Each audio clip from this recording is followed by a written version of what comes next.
राधे कृष्ण दोस्तों, welcome to our channel. आज जन्माष्टमी है।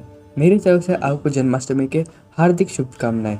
आज जन्माष्टमी के दौरान हम सुनने वाले हैं श्री कृष्ण की जन्म की कहानी। तो चलिए बिना देरी किए शुरू करते हैं हमारा वीडियो। जब कंस के अत्याचार से समस्त धरती त्रस्त हो चुकी थी, तब सभी देवी देवताएं श्री विष्णु के पास गए और श्री विष्णु ने कहा कि अभी अवतार लेने का समय आ चुका है। और एक ओर कंस अपनी लाडली बहन देवकी का विवाह अपने मित्र वसुदेव से करा रहा था।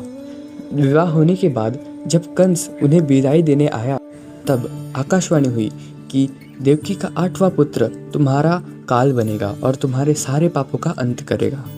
यह सुनकर कंस अति क्रोधित हुआ और उसने तुरंत देवकी को मारने का निर्णय लिया। परंतु वसुदेव ने उसे आश्वासन देते हुए कहा कि मैं अपने 8 पुत्र तुम्हें सौंप दूंगा। यह सुनकर कंस ने देवकी की हत्या का निर्णय छोड़कर वसुदेव और देवकी को कारागार में डाला। जब देवकी का पहला पुत्र इस दुनिया में आया, तब वसुदेव जी कंस के पास उसे लेके गए। तब कंस ने कहा कि मेरा बैर सिर्फ तुम्हारे 8वें पुत्र से है और मुझे इन 7 पुत्रों से कोई लेना देना नहीं है, तो इसीलिए तुम इन्हें लेकर जा सकते हो।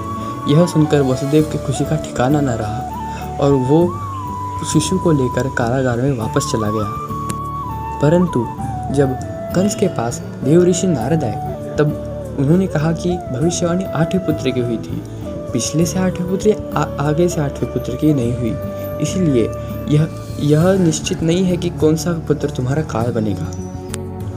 यह सुनकर कंस अति क्रोधित हुआ और उसने तुरंत जाकर देवकी और वसुदेव के पहले पुत्र को कारागार में ही पत्थर पर पटक पटक के मार दिया। ऐसा उसने देवकी के बाकी 5 पुत्रों के साथ भी किया। परंतु जब 7वें पुत्र की बारी आई, तब कंस भयभीत रहने लगा और उसे डर सताने लगा कि यह पुत्र ही मेरा काल तो नहीं। और कंस का भय उचित भी था, क्योंकि 7वां पुत्र और कोई नहीं बल्कि शेष अवतार बलराम थे।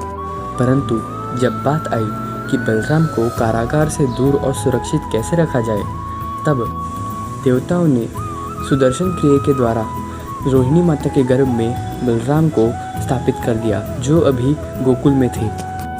यहाँ देवकी को लगा कि उसका गर्भपात हो चुका है और यह सोचकर उसका रो रो के बुरा हाल हो गया। और वह क्षण आया जिसकी प्रतीक्षा समस्त संसार कर रहा था। देवकी का 8वां पुत्र स्वयं श्री हरि धरती पे अवतरित होने वाले थे। जब देवकी ने 8वें पुत्र को जन्म दिया, तब श्री हरि प्रकट होकर वसुदेव को निर्देश देते हैं कि तुम इस शिशु को नंद महाराज के पास छोड़ के आओ और वापस आने में विलंब ना करना। और सारे कारागार के दरवाजे खुल गए। सैनिक अतः बेहोश हो गए। यह देखकर वसुदेव ने श्री कृष्ण को टोकरे में रखा और प्रस्थान करने लगे गोकुल की तरफ। जब वसुदेव श्री कृष्ण को लेकर कारागार से निकले और यमुना जी के पास आए, तब बारिश के कारण यमुना जी में बाढ़ आ चुकी थी। फिर भी वसुदेव ने श्री कृष्ण को अपने सर पे रखा और यमुना जी को पार करने लगे। परंतु यमुना जी के पानी का स्तर इतना बढ़ चुका था कि वो उनके सर के ऊपर जाने लगा। तभी श्री कृष्ण के चरण यमुना जी के पानी को लगे और यमुना जी 2 भागों में बट गई। इससे वसुदेव जी को जाने के लिए मार्ग मिल गया।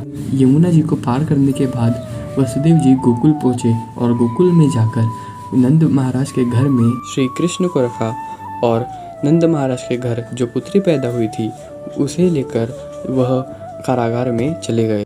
जब कुछ क्षण पश्चात कंस वहाँ पे आया, तो उसने देखा कि वसुदेव और देवकी को पुत्री पैदा हुई है। परंतु उसे लगा कि विष्णु उनके साथ छल कर रहे हैं, तो उसने सोचा कि इस पुत्री को भी मैं दीवार पे पटक के मार दूंगा।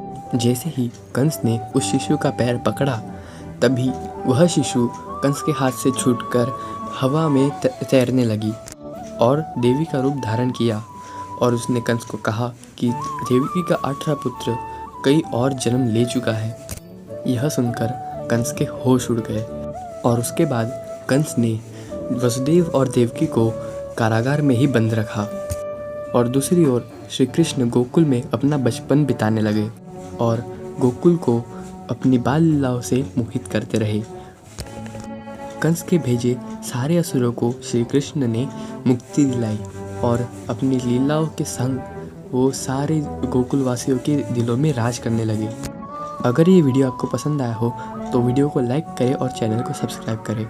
तो दोस्तों, ये थी श्री कृष्ण के जन्म की कहानी। ऐसी कथाएं जानने के लिए हमारे साथ हमारे चैनल पर बने रहिए। मिलते हैं अगली वीडियो में, तब तक के लिए राधे राधे।